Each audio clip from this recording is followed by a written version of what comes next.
futuro de Daniel Alves à espera de uma sentença da Justiça. O julgamento do jogador brasileiro chegou ao fim essa semana.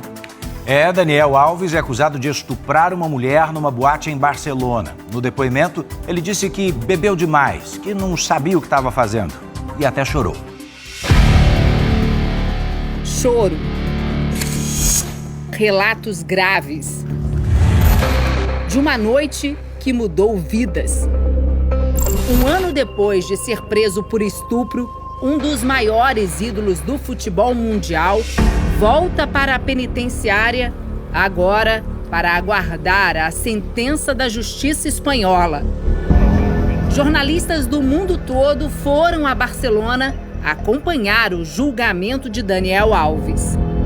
A pena só será divulgada nas próximas semanas, mas qualquer que seja o veredito, as duas partes podem entrar com recurso no Tribunal da Apelação aqui na Espanha. A promotoria pede 9 anos de prisão, já a acusação quer a pena máxima para esse tipo de crime aqui no país, 12 anos. Daniel Alves nega que tenha cometido o estupro e a defesa pede a absolvição do jogador. Uma alternativa, 1 ano de prisão, que ele já cumpriu, e o pagamento de uma indenização de 50 mil euros, o equivalente a aproximadamente 270 mil reais.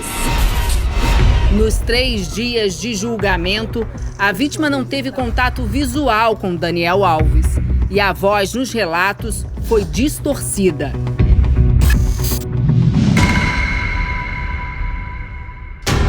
Camisa branca, calça jeans, sem algemas.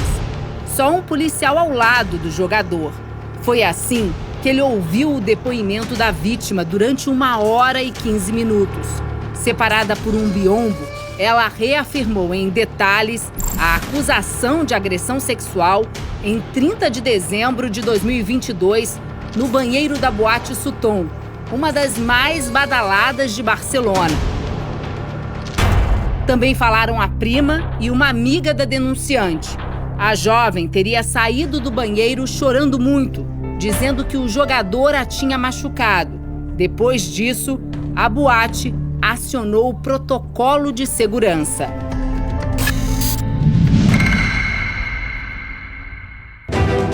O depoimento mais esperado foi o da mulher de Daniel Alves, a modelo espanhola Juana Sanz. Ela falou por 10 minutos e disse que no dia da suposta agressão, meu marido chegou em casa muito bêbado, cheirando a álcool, tropeçou no armário e caiu na cama. No dia seguinte, não mencionou ter estado com uma mulher. 3 amigos de Daniel, ouvidos pela corte, disseram que o jogador havia bebido muito naquela noite. Bruno Brasil, um deles, afirmou que não percebeu nada de estranho na saída do banheiro e que não viu a jovem chorando. Já um dos sócios da danceteria, o gerente e funcionários, reforçaram os relatos da moça.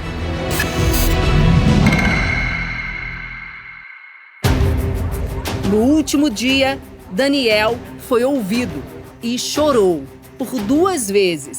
As versões sobre o que aconteceu foram se modificando durante o ano de prisão preventiva.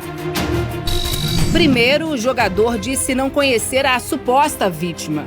Depois, confirmou que a encontrou no banheiro da boate. Com as evidências, disse que teriam feito sexo oral. Por fim, teve relação consensual. No julgamento, alegou que estava sob efeitos de bebidas, um artifício que pode atenuar a pena.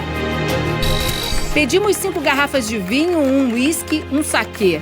Tomei mais ou menos 2 garrafas de vinho e um copo de uísque. Daniel Alves contou sobre os minutos antes do suposto estupro.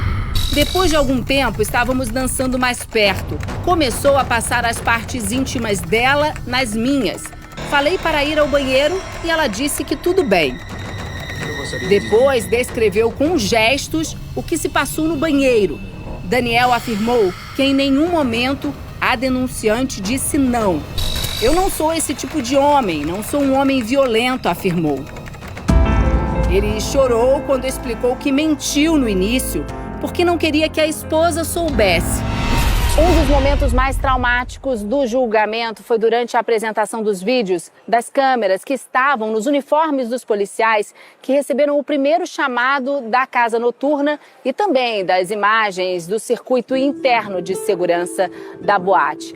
2 horas que mostraram com detalhes o que aconteceu naquela noite. Nós, jornalistas, não conseguimos ver, mas ouvimos o choro da mulher que acusa Daniel Alves logo que os agentes chegaram por aqui. As 2 psicólogas chamadas a depor pela defesa do jogador afirmaram que Daniel Alves, por não estar habituado a beber, estava com a capacidade cognitiva alterada. Mas quando houve um contraponto da acusação, entraram em contradição. Ele conseguia distinguir entre o bem e o mal? Claro que podia, sabia o que estava fazendo. A família de Daniel não pôde se comunicar com ele nesses 3 dias, mas a mãe permaneceu confiante desde o início. Apoiando a Dani, sim, até o final.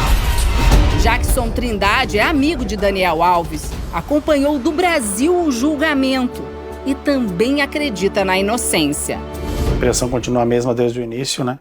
Que tudo isso não passa de uma armação em cima do Daniel e que, se investigarem muito a fundo, vão acabar achando as pessoas que fizeram isso contra ele.